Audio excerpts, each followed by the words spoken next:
The Bible says, as a man thinks in his heart, so he is. Proverbs 23:7. And science proves it. Studies and research on the placebo effect show us that our thoughts determine our actions in real time. Welcome to the Mental Health Janitors, where we help you clean up the mess in your head.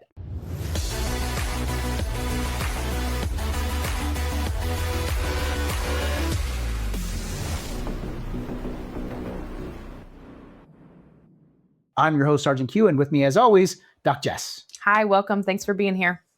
Jess, now we were talking in pre-show, and you said that you loved this research. It was done in the 1960s about the placebo effect and how our thoughts will control our actions on a subconscious level. Our actions and our beliefs. And our beliefs, right? Yeah. So the study was from I believe the 70s, where they took the two groups of people, and the one group, they drew the scar on their face and showed them in the mirror, and then sent everybody out to interact with people and log how you were treated, log how you felt, right? And the research from this, the outcome showed that the people with the scar on their face, they were treated with more judgment, with shorter responses and less kindness. And the interesting thing was, right before the group with the scar went out, they said, let's put some moisturizer cream on it to make sure that it doesn't crack and show that it's fake. But what they really did was they removed it. And so the group that went out with the fake scar, that wasn't really a scar, they all reported very similar beliefs in how they were treated, even though the scar wasn't even there. That's the placebo effect. It's pretty amazing how your perception creates your reality. And the Bible talks about this a lot. In Proverbs 23:7, where it says, as a man thinks in his heart, so he is. And how do we overcome this? It says that we need to renew our mind. The Bible tells us to renew our mind, that we have to shake off those old patterns. The old man is dead. All of these scripture verses that sound really good, but people don't really understand what that does on a neurobiological level. And It's fascinating now because we can see this through research, through advanced brain scan imaging, through the placebo effect, which has been touted as one of the greatest experiments ever, and is replicated so many times in so many different ways. It's fascinating. And if you don't know exactly what the placebo effect is, it's basically what this is. It's a control experiment that they use where they will give somebody a medication to see its effect. And then the second group, the control group, they will give them a medication, but it doesn't do anything. It's a sugar pill. It's just a sugar pill. It does nothing, but they believe that it does. And so because they believe that they're getting this medication, their body starts to have physical benefits, even though they're getting nothing. This could be a blood pressure medication. It's one of the best ones they use because it's so easy to track. Yeah. They track everybody's blood pressure. Half of the people get blood pressure medication, and it reduces their blood pressure. The other half of the group, the control group, gets nothing. It's a sugar pill, but not all of them, but there's a percentage of them that their blood pressure will reduce as well, showing just how powerful the mind is over the body, where your thoughts can control what's physically happening in your reality. It sounds like the Matrix, but it's all true. Yeah, it is all true. And that's where a lot of research is coming about autoimmune diseases, where a lot of autoimmune diseases, the foundation is cortisol and stress. And, doctors just say, well, just be less stressed. Go do yoga. That there's so much more to it. And that's what we're not saying, just go tell yourself over and over again that you're going to get a Lamborghini and you're going to get a Lamborghini. Yeah. The book, The Secret, did a huge, so there's a book that came out in the early 2000s.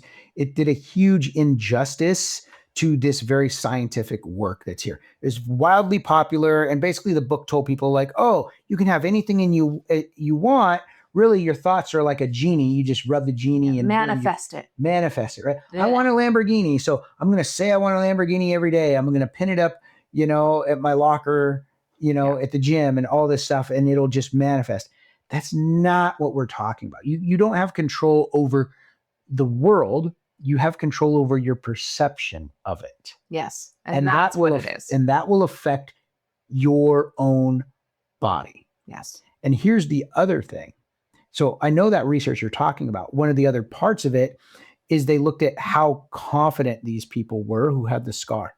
When they would go out and talk to people, when they would go out and interact, they were a lot more reserved. Yeah. They were a lot more shy. They were a lot more quiet because they believed that they had this brutal looking scar on their face. Yeah. So they were the ones who were pulling away. So all of those things they said they were experiencing, it's because they were creating that themselves. Mm-hmm. And that was their reality because they created it, because their thoughts affected their emotions and their actions. Yeah. Because they became so much more reserved. I just watched this video by Dan Go. I'll drop it in right here. Want to know the greatest cheat code on the planet? It's being delusional. A study from Colorado College where researchers hooked up 164 people to fake brainwave machines and lied to them about how well they slept. One group was told they got above average REM sleep. The other group was told they got below average REM sleep. Then both groups took the same cognitive tests. The people who were told they slept greater scored significantly higher on attention and processing tests, and the people who were told they slept like garbage tanked them. And this is called the placebo effect, and it doesn't just work on pills, it works on sleep, on workouts, on stress, and also on aging. Your nervous system doesn't run on what's true, it runs on what you tell it it's true. So when you wake up tomorrow, stop announcing to the world that you're exhausted. Stop telling your wife that you slept terribly. Stop telling your team that you're running on fumes. Tell yourself that you slept enough. Tell yourself that you have energy. Tell yourself that today's the day that's gonna be amazing. And every time that you say it, you're programming the outcome. It sounds insane, but it works. I'm Dango, and follow me if you believe the mind is more powerful than the body. That was fascinating research where it showed that people who were told that they got poor sleep, they performed worse on cognitive ability tests. And it was a fake brain scan. It was fake. There was nothing there to determine it at all. It was totally fake, but people believed that they were less than, and so they operated less than. Yeah. And so a lot of times this comes from childhood, where you may have been told, hey, you're never going to be able to do this, or you're not smart enough, or you're never going to be able to read, or you're never going to be able to do these things, and you believe it. Yeah. And so you shy away from it because you believe that you have that limiting belief. And I know that's a buzzword that people use in the self-help arena. I hear it all the time. It's a limiting belief. It really is. It's more than a buzzword. It's actually true because that belief limits you from your full potential. Well, and Aaron, I see it all the time in my counseling office, right? I get hundreds of clients that come through my door and sit on my couch, and we have to unpack a lot of them that were raised in these homes where everything was performance driven. And so they struggle now with being people pleasers or perfectionists because their worth growing up as a child came from whatever their output of performance was. And though their parents had like the right heart behind it, we want high performing kids. We want them to be successful members of society. We want them to be able to do hard things. I understand wanting to push our kids to their best potential. While we have to, on the other end, is help build who they are and their value, not in those things, but in who they are and who God's created them to be, not in how they perform. You know, it's a huge trap that a lot of people fall in. Military, first responders, and Olympic athletes and professional athletes. Those four super high performers in across the board, right? We'd all agree all of those guys are super high performers. But all of their self-worth comes from their production, their uniform, their performance on the field.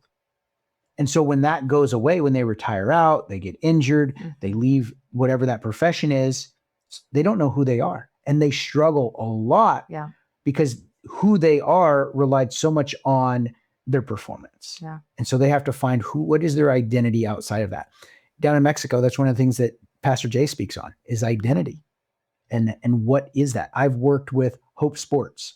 Hope Sports is very similar to what Q Missions does, taking people down, teaching about mental health and identity, and then building a home for a homeless family. They do it with professional athletes and Olympians. And so I've got to work with those guys. I know the founder, Guy, we're really good friends. And I've been invited down and I've worked with some of these Olympic athletes. And they struggle with this idea of identity and they have to unpack that.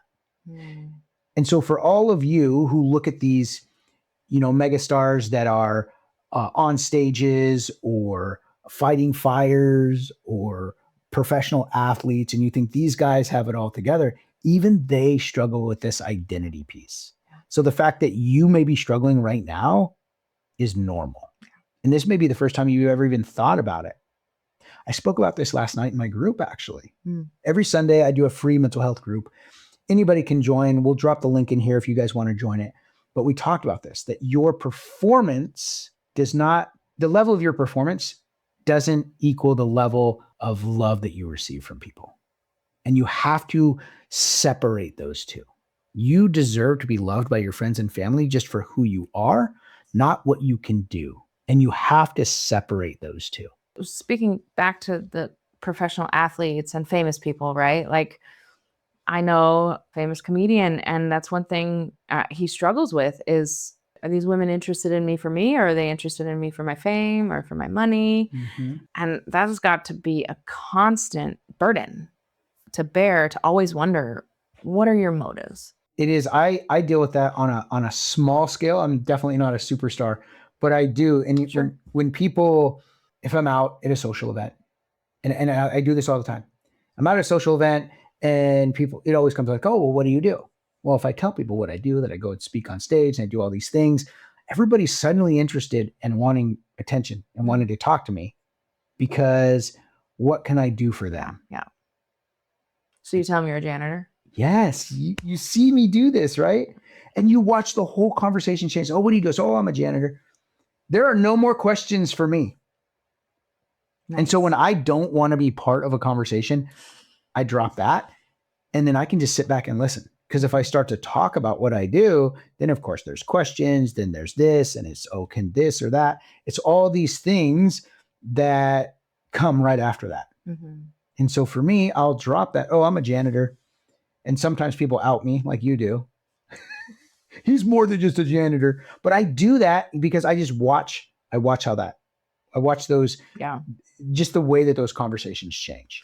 What's interesting too is that I see it on both ends, both pendulums, because I've interacted with people who say, I'm in the mental health field. And I'm like, oh, cool. You tell me more about that. And they work at the front desk of a counseling office, but they want to be pursued as somebody more important. Sure. Yes, and if this is you and you're offended, I'm not sorry. Don't lead people to think that you're a counselor or a therapist or something, some kind of mental health influencer when you're really not. And I see it on both sides. I mean, even I've seen people go as far as say I'm a nurse. Oh, wow. Oh, yeah. And then you're like, oh, okay. And you're talking and they're a CNA, which certified nurse's assistant. And there's no shame in that. Gosh, you have a hard job and a selfless job. Great. But it's stolen valor. You're not a nurse. All the nurses that went to school for all the years and passed all the tests and put in all the time. It is a strange thing to see people interact that way. I wonder, they're seeking validation. Yeah. Is what they're doing, because people do want to feel important. And so I've learned to try and do that, is to try and ask people a lot of questions about what they do. Yeah. And then at the very end of the conversation, I'll mention, what I do. Yeah. But I do this all the time when I'm on the airplane, where I talk to people about what they do, interact with them, share with them.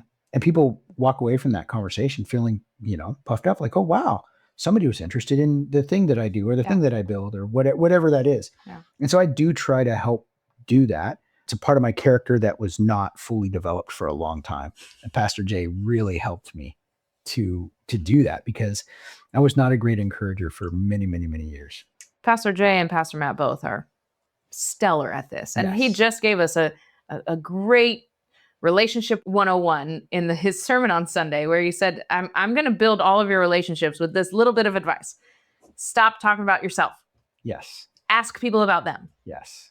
One of the things that I think, to bring it back to the placebo effect, one of the things that I think is really important is knowing who you are. And I know who I am in Christ. Yep. But knowing who you are and reminding yourself of that every day. And there are plenty of times that I forget who I am. So I struggle with this with imposter syndrome. So I have to remind myself of this. And so I'm not lying to myself, but I am telling myself the truth. So I have to, every time I feel like that, I have to remind myself that I do deserve to be here, that I've put in the work. I know what I'm talking about.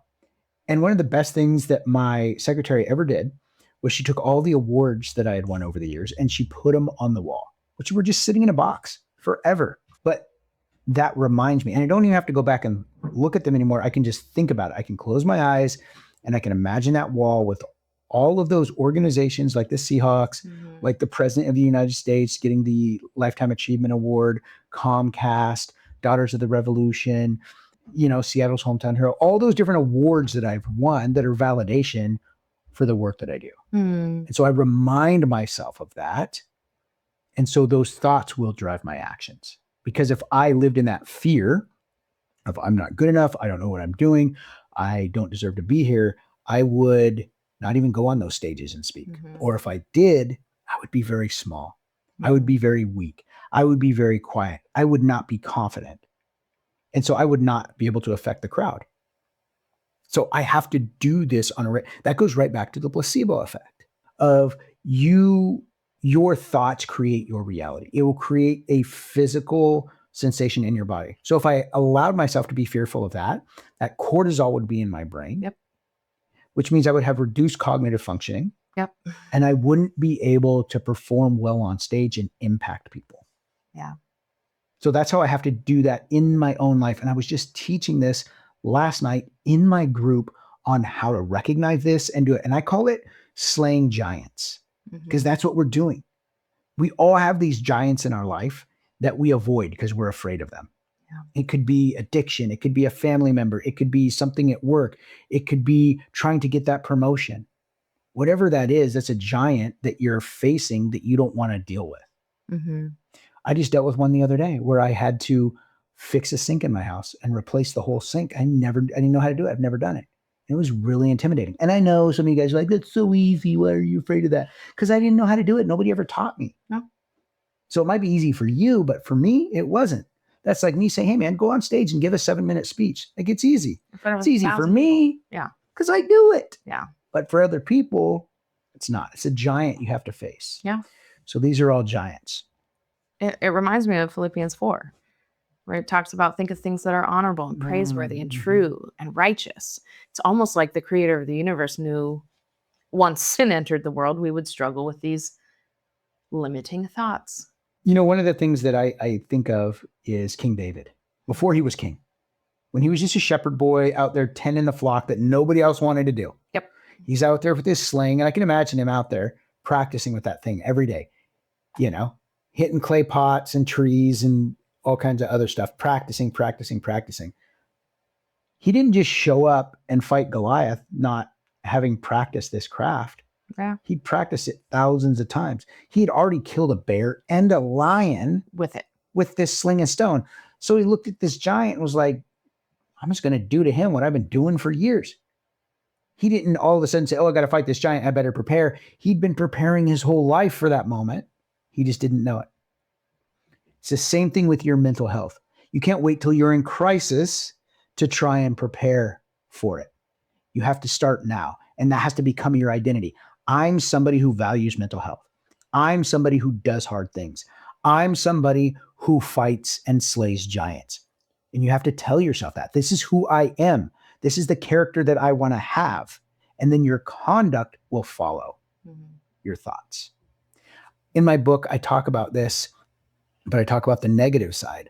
I talk about serial killers. and the FBI fascinated by the FBI's research into serial killers. Not the serial killers themselves, but the psychological research behind them. And every single thing, this analyst wanted to find a common thread, a common theme. And she did. She found that every one of these serial killers, every single one, before they started killing people, they had imagined it in their head. They ruminated on it. It consumed every thought. And they just kept feeding it and feeding it and feeding it until that thought became their action. Mm-hmm. And so that's the negative side of it. But what we can learn from that is that the more time and energy we put into our thought life, the better or worse off we will be. And that's why the Bible also says, captivate your thoughts unto Christ. Take every thought captive, and make it submitted to Christ. Right. Because the intrusive thoughts, the automatic thoughts aren't ours. No. So let's explain that, Jess, because we don't want to confuse people, think like, oh, I must be a bad person because I had this thought. No.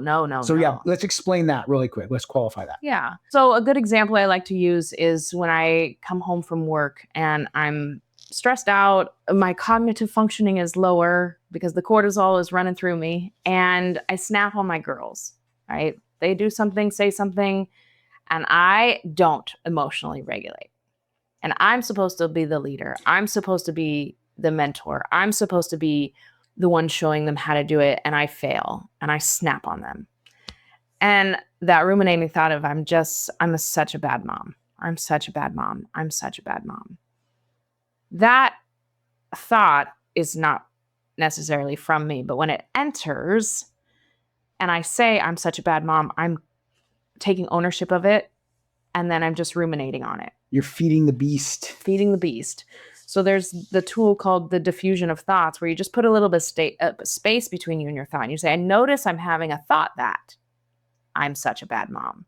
Then there's a little bit of space there that I can look at that thought and say, okay, why am I noticing that I'm having that? I noticed that I'm having this thought. Where's this thought coming from? And then I can backtrack, right? Because this isn't all about just say it, believe it, get it. No, sometimes there's accountability that we do need to take. And I did mess up, and I did need to seek reconciliation. Mm-hmm. Am I a bad mom? No. Can I use the situation to make me a really good mom? Yes. I notice I'm having a thought that I'm a bad mom. Okay, why am I having this thought? What happened? Let's unpack this.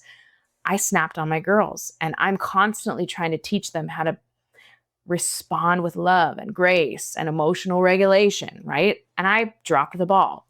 Okay, now is that thought helpful or hurtful? It's helpful because I can now do something with that thought.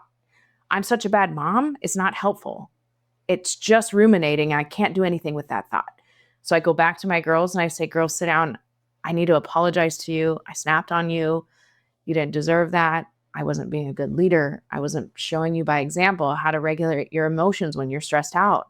And I need to ask for your forgiveness. When you're ready, if and when you're ready to forgive me, please let me know. And it builds trust, and it builds relationship, and it shows humility, and it shows grace. It gives them an opportunity to forgive me so that they later know that when they mess up, it's a safe place for them to come to seek that reconciliation.